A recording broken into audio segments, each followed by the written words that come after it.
भारतीय सांस्कृतिक निधि हर वर्ष की भांति इस वर्ष भी गोरखपुर मैंगो फेस्टिवल का आयोजन कर रहा है। भूत और अमूर्त विरासतों को संरक्षण हेतु यूनेस्को से मान्यता प्राप्त संस्था भारतीय सांस्कृतिक निधि, जिसका एक अध्याय गोरखपुर में भी है, पूर्वांचल की भूमि सदियों से आम उत्पादन के प्रमुख क्षेत्र रहा है, परंतु व्यावसायिक प्रजातियों के आने से यहाँ की परंपरागत प्रजातियां विलुप्त होने के कगार पर आ गई। इन प्रजातियों के संरक्षण, संवर्धन और उपयोगिता के संबंध में जागरूक करने हेतु 2023 से ही मैं प्रथम आम महोत्सव भारतीय सांस्कृतिक निधि द्वारा यहाँ के आम उत्पादकों, उद्यान विभाग, उत्तर प्रदेश सरकार, गए श्री महायोगी गुरु गोरखनाथ कृषि विज्ञान केंद्र एवं गृह विज्ञान विभाग, दीनदयाल उपाध्याय गोरखपुर विश्वविद्यालय गोरखपुर के सहयोग से आयोजित किया गया। इसी कड़ी में चौथी बार आम महोत्सव यानी गोरखपुर मैंगो फेस्टिवल का आयोजन इस क्षेत्र के आम उत्पादकों तथा उक्त सभी संस्थाओं के सहयोग से 21 जून को गोरखपुर क्लब की सभागार में आयोजित किया जाएगा, जिसकी जानकारी प्रेस वार्ता के दौरान डॉक्टर शिव शरण दास ने क्या कुछ बताया, आइए जानते हैं। आज की यह प्रेस वार्ता भारतीय सांस्कृतिक निधि इंटैक्ट द्वारा जो आम महोत्सव वर्ष 1923 से शुरू किया गया था, उसी के संदर्भ में आयोजित की गई है। इस वर्ष भी हम लोग 21 जून को आम महोत्सव का आयोजन गोरखपुर क्लब के सभागार में कर रहे हैं। दोपहर में 12 बजे से 2 बजे तक बीच में इसका वैज्ञानिक सत्र होगा और उसके बाद में जो है आमों की प्रदर्शनी एवं तमाम तरह के आम से बने प्रोडक्ट्स की जो है उसको वहाँ पर प्रदर्शनी लगाई जाएगी और एक उसमें कॉम्पिटिशन्स होंगे। मेन पर्पस जो ये था आम महोत्सव का गोरखपुर में लगाने का, इंटैक्ट ने जो महसूस किया था वो इसका पर्पस ये था कि अनेक, आपने देखा होगा अनेक आम की प्रजातियां जो हैं धीरे धीरे विलुप्त होती जा रही थी और इनको टोटल मार्केट जो है ये हमारे सिर्फ दशहरी या बनारसी लंगड़ा या अल्फांसो, महाराष्ट्र के आम जो है अल्फांसो का बहुत ज़्यादा प्रचलन हो गया था। जबकि यहाँ पे गोरखपुर में ही आप महसूस कीजिए तमाम तरह की देशी प्रजातियां थीं जो पौष्टिकता के साथ साथ बहुत ही उनके साथ स्वास्थ्य वर्धन का भी कार्य करती थी, किंतु उसमें जो उनकी प्रजातियां लुप्त होती चली जा रही थी।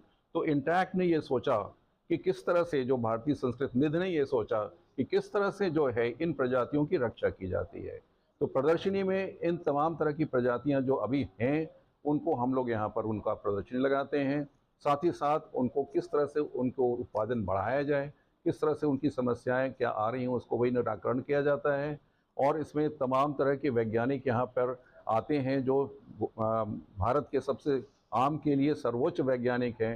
राजन साहब आए थे, हाँ वो आए हुए थे और लगातार 3 साल वो आते रहे और उन्होंने तमाम तरह की हम लोगों को इसके अंदर जो है बताया कि किस तरह से आप आम की प्रजातियों की रक्षा कर सकते हैं, कैसे आम के उत्पादन को आप बढ़ा सकते हैं और किस तरह से जो है इसको आप किसानों के लिए लाभकारी ये उद्योग सिद्ध हो सकता है।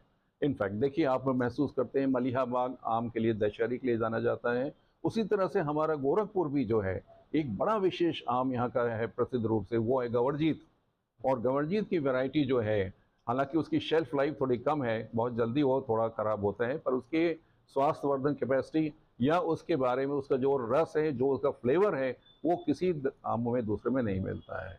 तो उसकी किस तरह से रक्षा की जाए, उसका किस तरह से हम इसको शेल्फ लाइफ बढ़ाएं, किस तरह से हम इसको बाहर भेजें, इन सब के ऊपर हम लोग चाहते हैं चर्चा करेंगे यहाँ पर। और इसी वजह से ये आम प्रदर्शनी का यहाँ पे हम लोग इसको लगाते हैं।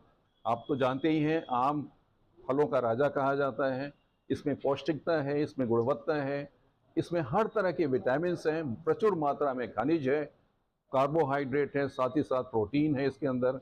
तो एक तरह से आपने महसूस किया होगा पहले ऋषि मुनि आम से अपना कायाकल्प करते थे।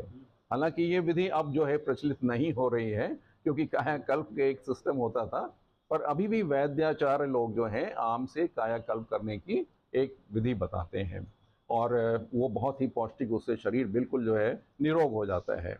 लेकिन हम लोग अभी ये प्रचलित नहीं हो पाया है।